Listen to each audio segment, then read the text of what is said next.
Have you ever wondered why two people can earn the exact same salary, and 10 years later, one is debt-free with investments growing quietly in the background, while the other is still living paycheck to paycheck? It's not about luck. It's not even mostly about income. It's about something happening inside your brain, something most people never learn, and something that once you understand it, you can never unsee. Welcome back to Wealthy Mind. Today we're going deep into the psychology of money, the invisible rules that decide whether you build wealth or stay stuck no matter how much you earn. Let's start with a story. In the late 1990s, a janitor named Ronald Reed passed away in Vermont. He'd worked simple jobs his whole life, pumping gas, sweeping floors. When he died, people discovered he had quietly built an investment portfolio worth $8 million. Meanwhile, across the world, plenty of doctors and lawyers earning six-figure salaries were filing for bankruptcy. Same world, same economy, completely different outcomes. The difference wasn't intelligence or income, it was psychology. Here's the first hidden trap: lifestyle inflation. Psychologists call this the hedonic treadmill. Every time your income goes up, your spending quietly creeps up with it. A nicer apartment, a better car, more takeout.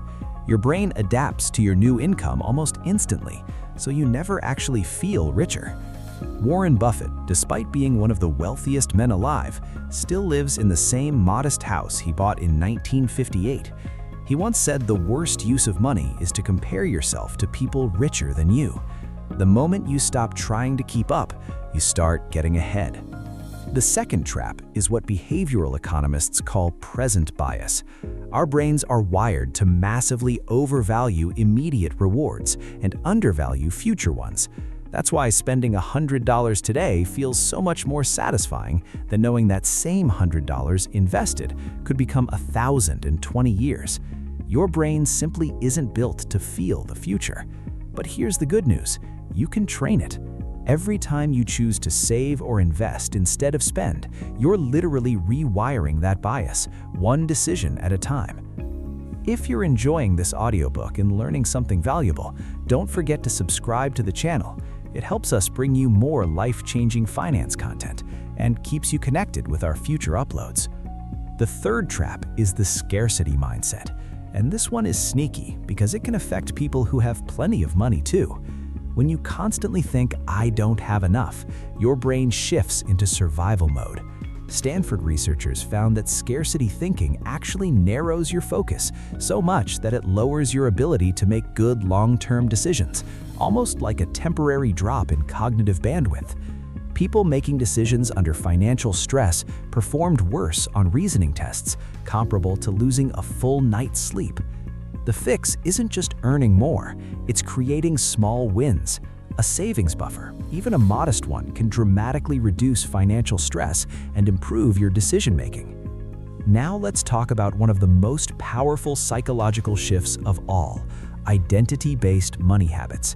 Most people try to change their financial life by setting goals. I want to save $10,000. But goals fade. What actually works is changing your identity. Instead of saying, "I'm trying to save money," start saying, "I'm someone who invests before I spend." That small shift from goal to identity is what author James Clear calls the foundation of lasting habit change. When saving becomes part of who you are, it stops requiring willpower. Let's bring this to life with one more story. In the 1970s, a young man named John worked as a stockbroker's clerk in New York. He didn't earn much, but every single payday, before he touched $1 of his salary, he automatically transferred a fixed percentage into investments. He called it paying himself first. Decades later, that habit, repeated without fail, quietly turned into a seven-figure portfolio. Not from a lucky stock pick, not from a windfall, from one decision, automated and repeated for 30 years. So, here's your practical action plan. First, automate your savings the day your income arrives. Don't wait until the end of the month, because there will always be something to spend it on. Second, when you get a raise, save at least half of the increase before your lifestyle adjusts to it. Third, build a small emergency buffer first. Even $500 can dramatically reduce financial stress and improve your decision-making. And fourth, track your future self. Write down what your life looks like in 10 years if you keep your current habits, and what it looks like if you change them today. Money isn't just math, it's psychology. And the moment you start managing your mind, you start managing your money. If this video gave you a new way of thinking, hit subscribe, because on Wealthy Mind, we're not just talking about money, we're rewiring how you think about it. See you in the next one.